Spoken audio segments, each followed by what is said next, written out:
धर्म, युग धर्म और कलयुग के दोषों से बचने का उपाय नाम संकीर्तन। नारायण नारायण।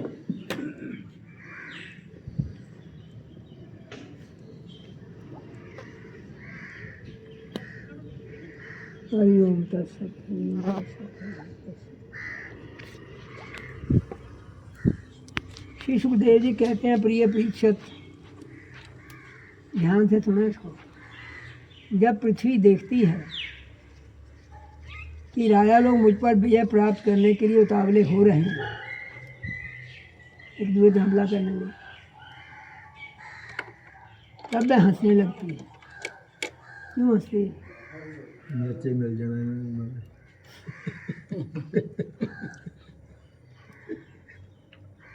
और कहती है, कितने आश्चर्य की बात है कि ये राजा लोग स्वयं मौत के खिलौने हैं और मुझे जीतना चाहते हैं। राजाओं से ये बात छिपी नहीं है कि वे एक ना एक दिन मर जाएंगे। सब जानते हैं, कौन नहीं जानता।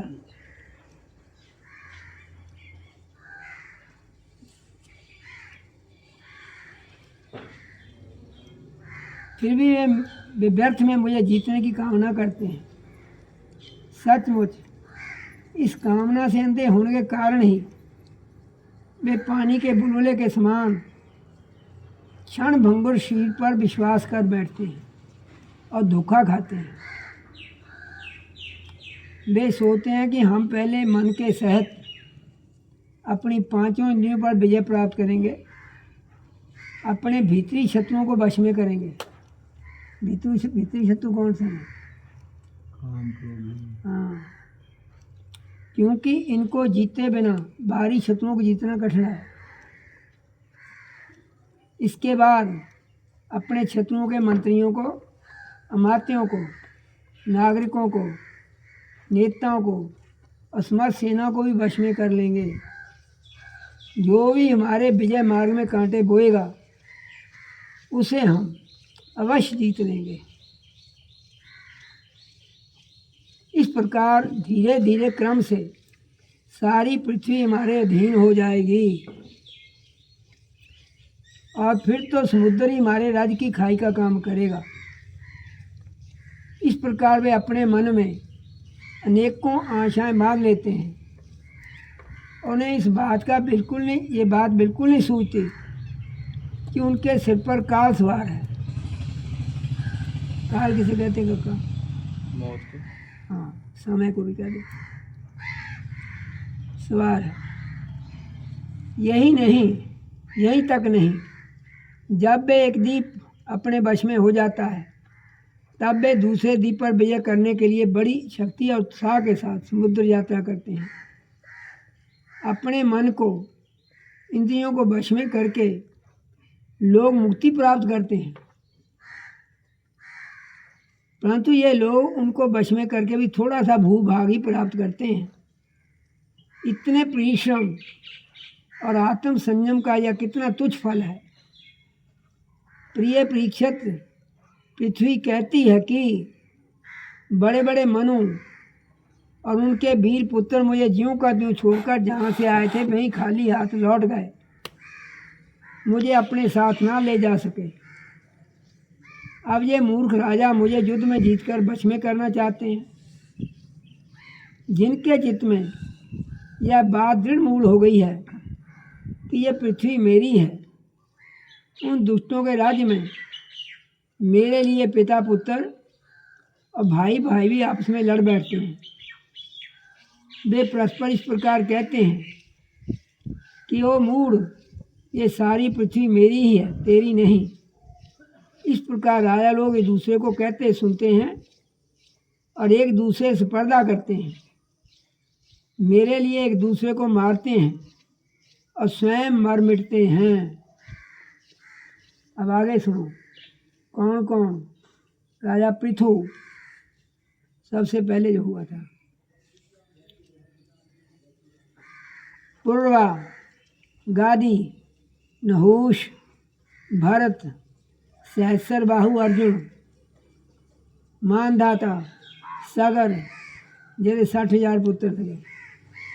राम, खटवांग, धुंधुमार, रघु, तृणबंधु, ययाति, शर्याति, शांतनु, गय, भगीरथ, कुवलयाशव, काकुस्थ, नल, नरेग, हिरण्याकश्यपु, वृत्राद्रोह, वृत्रासुर, लोकद्रोही रावण, नमूची, शंबर, भौमासुर, हिरण्याक्ष और तारकासुर और भी बहुत से दैत्य एवं शक्तिशाली नरपति हो गए हैं। जो ये सब लोग सब कुछ समझते थे, ज्ञानी भी थे, शूरवीर थे, सभी ने दिग्विजय में दूसरों को हरा दिया था, किंतु दूसरे लोग इन्हें ना जीत सके।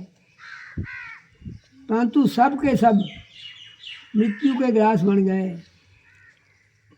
कौन कहता है?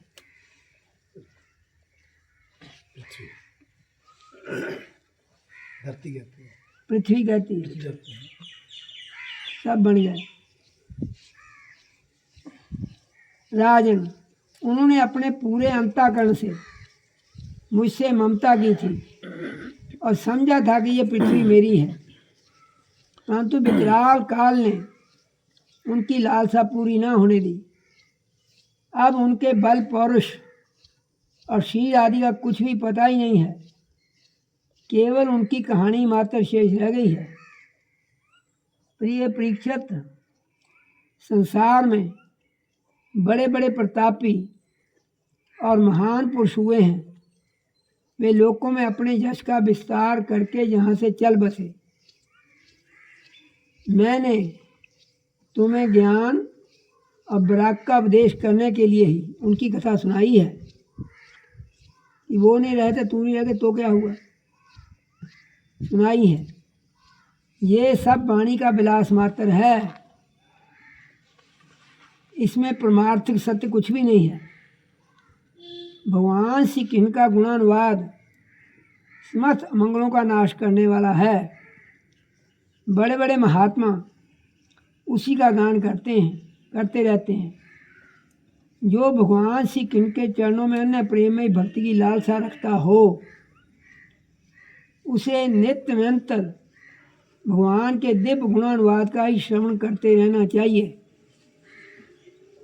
राजा परीक्षित ने पूछा, भगवान, मुझे तो कलयुग में राशि राशि दोष ही दिखाई दे रहे हैं।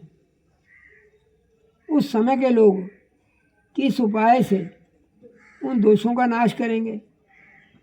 इसके अतिरिक्त युगों का स्वरूप, उनके धर्म, कल्प की स्थिति, प्रलय काल के मान एवं सर्वव्यापक सर्वशक्तिमान भगवान के कार्य रूप का भी यथावत वर्णन कीजिए।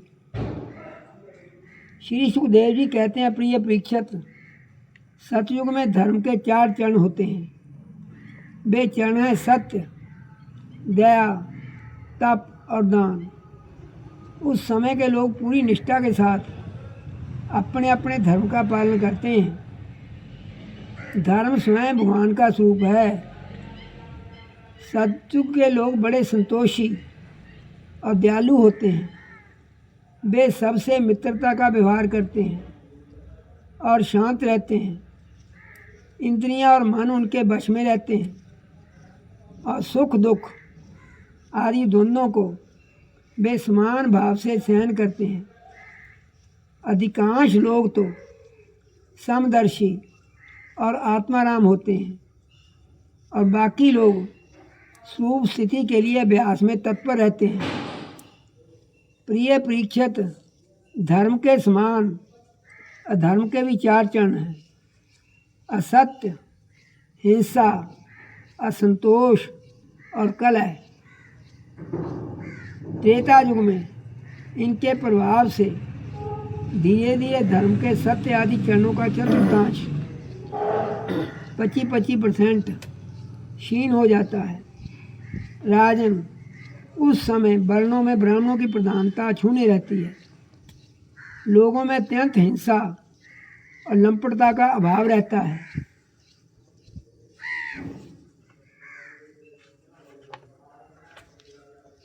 सभी लोग कर्मकांड और तपस्या में निष्ठा रखते हैं और अर्थ, धर्म एवं काम रूप त्रिवर्ग का सेवन करते हैं।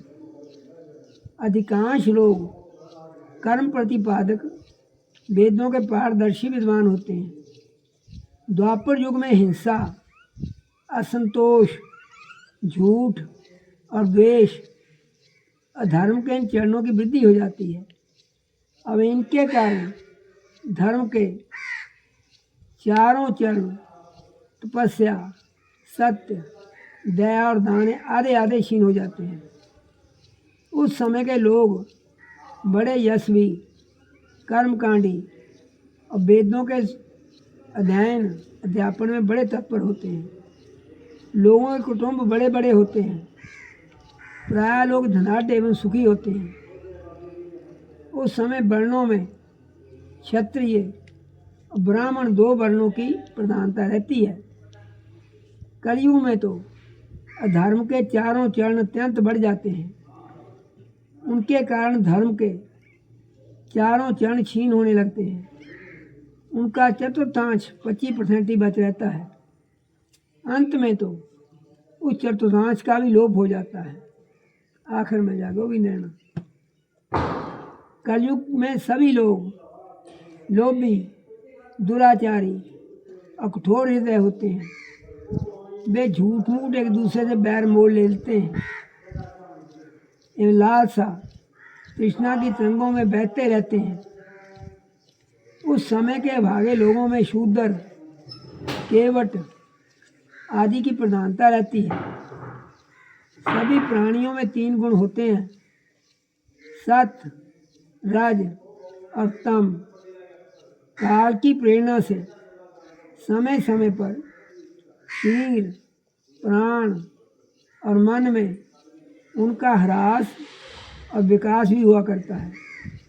जिस समय मन, बुद्धि, इंद्रियां सतोगुण में स्थित होकर अपना अपना काम करने लगती हैं, उस समय सतयुग समझना चाहिए। सतोगुण की प्रधानता के समय मनुष्य ज्ञान और तपस्या से अधिक प्रेम करने लगता है। जिस समय मनुष्यों की प्रवृत्ति और रुचि धर्म, अर्थ और लौकिक परलौकिक सुख भोगों की ओर होती है, तथा शरीर एवं मन एवं इंद्रियां रजोगुण में स्थित होकर काम करने लगती हैं। बुद्धिमान परीक्षित समझना चाहिए कि उस समय त्रेता युग अपना काम कर रहा है। जिस समय लोग असंतोष, अभिमान, दंभ और मत्सर आदि दोषों का बोलबाला हो और मनुष्य बड़े उत्साह तथा रुचि के साथ काम करने में लगना चाहे, उस समय द्वापर युग समझना चाहिए। अवश्य रजोगुण और तमोगुण की मिश्रित प्रधानता का नाम ही द्वापर युग है। जिस समय झूठ, कपट, तंद्रा, निद्रा, हिंसा, विषाद, शोक, मोह, भय और दीनता की प्रधानता हो, उसे तमोगुण प्रधान कलयुग समझना चाहिए। जब कलयुग का राज होता है तब लोगों की दृष्टि क्षुद्र हो जाती है। अधिकांश लोग होते तो हैं अत्यंत निर्धन, परंतु खाते बहुत अधिक हैं। उनका भाग्य तो होता है बहुत ही मंद और चित्त में कामनाएं होती हैं बहुत बड़ी बड़ी। स्त्रियों में दुष्टता और कुलटापन की वृद्धि हो जाती है। सारे देश में, गांव गांव में लुटेरों की प्रधानताएं प्रचुरता हो जाती है। पाखंडी लोग अपने नए नए मत चलाकर मनमाने ढंग से वेदों का तात्पर्य निकालने लगते हैं और इस प्रकार उन्हें कलंकित करते हैं। राजा कहलाने वाले लोग प्रजा की सारी कमाई हड़प कर उन्हें चूसने लगते हैं। ब्राह्मण नामधारी जीव पेट भरने और जिनेंद्रिय को तृप्त करने में ही लग जाते हैं। ब्रह्मचारी लोग ब्रह्मचर्य व्रत से रहित और पवित्र रहने लगते हैं। गृहस्थ दूसरों को भिक्षा देने के बदले स्वयं भीख मांगने लगते हैं। वानप्रस्थी गांवों में बसने लगते हैं। हमारे यहाँ भी हुआ था सबसे पहले कि शहर से लोग चंदा मांगते, हम मांग ले मारे कहते खबरदार, मांगना सन्यासियों का, हम विष्णु का नहीं, खबरदार। भगवान अपने आप करेगा, मांगना कभी नहीं, मना है ना। भीख मांगने लगते हैं। वानप्रस्थी गांवों में बसने लगते हैं। सन्यासी धन के अत्यंत लोभी अर्थ पिशाच हो जाते हैं। स्त्रियों का आकार तो छोटा हो जाता है पर भूख बढ़ जाती है। उन्हें संतान बहुत अधिक होती है और वे अपनी कुल मर्यादा का उल्लंघन करके लाज हया जो उनका भूषण है छोड़ बैठती हैं। वे सदा सर्वदा कड़वी बात कहती रहती हैं और चोरी या कपट में बड़ी निपुण हो जाती हैं। उनमें साहस भी बहुत बढ़ जाता है। व्यापारियों के हृदय अत्यंत शूद्र हो जाते हैं। वे कौड़ी कौड़ी से लिपटे रहते हैं और छिदाम छिदाम के लिए धोखाधड़ी करने लगते हैं। और तो क्या, आपत्तिकार ना होने पर तथा धनी होने पर भी वे निम्न श्रेणी के व्यापारों को जिनकी सत्पुरुष निंदा करते हैं ठीक समझने लगते हैं और अपनाने लगते हैं। जैसे जूतों का काम करते हैं, इनका काम थोड़े है, ब्राह्मणों की दुकानें हैं जूतों को। स्वामी चाहे सर्वश्रेष्ठ क्यों ना हो, जब सेवक लोग देखते हैं कि इसके पास धन दौलत नहीं रही तब उसे छोड़कर भाग जाते हैं। सेवक चाहे कितना ही पुराना क्यों ना हो, परंतु जब वह किसी विपत्ति में पड़ जाता है तब स्वामी उसे छोड़ देते हैं। और तो क्या, जब गौएं बकैन हो जाती हैं, बकैन किसे कहते हैं? कौड़ियाँ नहीं, दूध देना बंद हो जाए, बकैन का दूध देना बंद कर दे, बकैन हो जाती हैं, दूध देना बंद कर देती हैं, तब लोग उनका ही परित्याग कर देते हैं। प्रिय परीक्षित, कलियुग के मनुष्य बड़े ही लंपट हो जाते हैं। वे अपनी काम वासना को तृप्त करने के लिए ही किससे प्रेम करते हैं।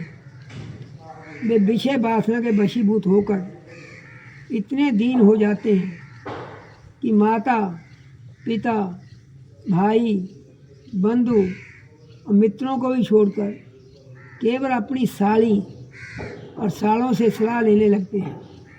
भाई से नहीं कभी लेंगे, साड़ी से लेंगे या साले से लेंगे जाकर।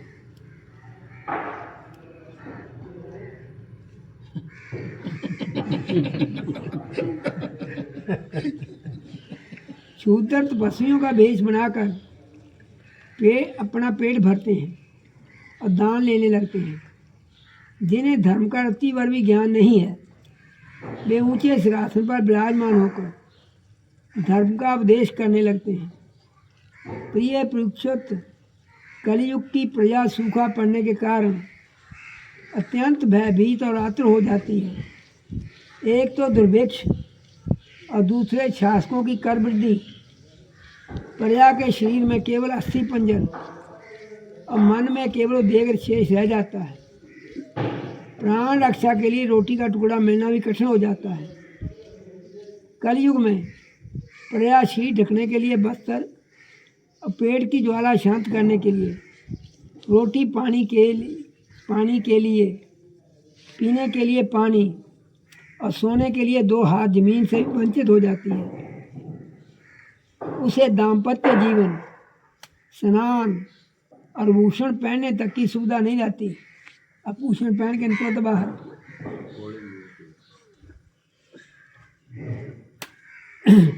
लोगों की प्रकृति और चेष्टाएं पिशाचों की सी हो जाती हैं। कलयुग में लोग अधिक धन की बात ही क्या है, कुछ कौड़ियों के लिए आपस में बैर विरोध करने लगते हैं और बहुत दिनों के सद्भाव तथा मित्रता को तिलांजलि दे देते हैं। इतना ही नहीं, वे दमड़ी दमड़ी के लिए अपने सभी संबंधियों की हत्या तक कर बैठते हैं और अपने प्रिय प्राणों से भी हाथ धो बैठते हैं। प्रिय परीक्षित, कलयुग के शूद्र प्राणी केवल काम वासना की पूर्ति और पेट भरने की धुन में ही लगे रहते हैं। पुत्र अपने बूढ़े माँ बाप की भी रक्षा पालन पोषण नहीं करते, उनकी उपेक्षा कर देते हैं। पिता अपने निपुण से निपुण सब कामों में जो कि पुत्रों की भी परवाह नहीं करते, उन्हें अलग कर देते हैं। प्रिय परीक्षित, श्री भगवान ही चराचर जगत के परम पिता और परम गुरु हैं। इंद्र, ब्रह्मा आदि त्रिलोकाधिपति उनके चरण कमलों में अपना सिर झुकाकर सर्वस्व समर्पण करते रहते हैं। उनका ऐश्वर्य अनंत है और वे एक रस अपने स्वरूप में स्थित हैं।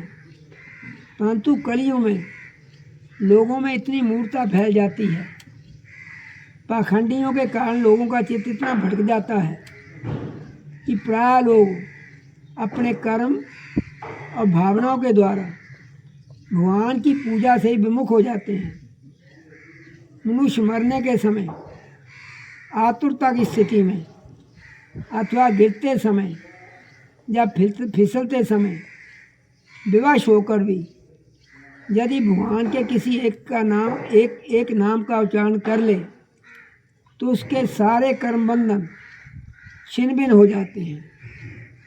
उसे उत्तम से उत्तम गति प्राप्त होती है। परंतु हाय रे कलयुग से प्रभावित होकर लोग उन भगवान की आराधना से विमुख हो जाते हैं। प्रिय परीक्षित, कलयुग के अनेकों दोष हैं। कुल वस्तुएं दूषित हो जाती हैं, स्थानों में भी दोष की प्रधानता हो जाती है। सब दोषों का मूल स्रोत तो अंतःकरण ही है, अपना अंतःकरण। परंतु जब पुरुषोत्तम भगवान हृदय में आ विराजते हैं, तब उनकी स्मृति मात्र से ही सब के सब दोष नष्ट हो जाते हैं। भगवान के रूप, गुण, लीला, धाम और नाम के श्रवण से, संकीर्तन से, ध्यान से, पूजन से और आदर से वे मनुष्य के हृदय में आकर विराजमान हो जाते हैं। और एक दो जन्म के पापों की तो बात ही क्या है, हजारों जन्मों के पापों के ढेर के ढेर भी क्षण भर में भस्म कर देते हैं।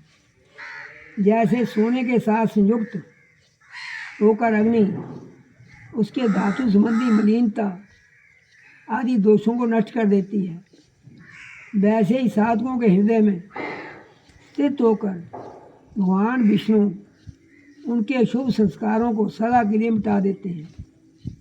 प्रिय परीक्षित, विद्या, तपस्या, प्राणायाम, समस्त प्राणियों के प्रति मित्र भाव, तीर्थ स्नान, व्रत, दान और जप आदि किसी भी साधन से मनुष्य के अंतःकरण की वैसी शुद्धि नहीं होती जैसी शुद्धि भगवान पुरुषोत्तम के हृदय में विराजमान हो जाने पर होती है।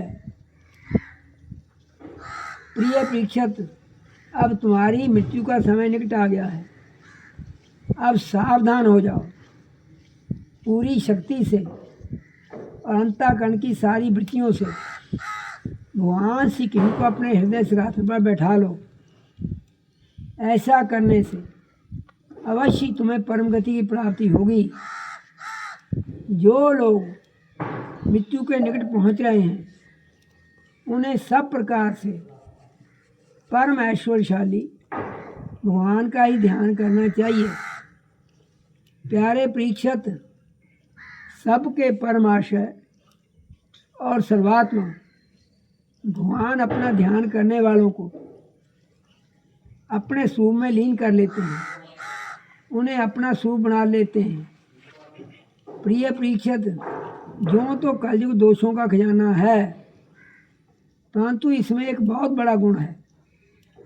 वह गुण यही है कि कलयुग में केवल भगवान श्री कृष्ण का संकीर्तन करने मात्र से ही सारी आसक्तियाँ छूट जाती हैं और परमात्मा की प्राप्ति हो जाती है। सतयुग में भगवान का ध्यान करने से, त्रेता में बड़े बड़े यज्ञों के द्वारा उनकी आराधना करने से, और द्वापर में विधि पूर्वक उनकी पूजा सेवा से जो फल मिलता है, वह कलयुग में केवल भगवान नाम कीर्तन करने से ही प्राप्त हो जाता है। हरिओम तत्सत।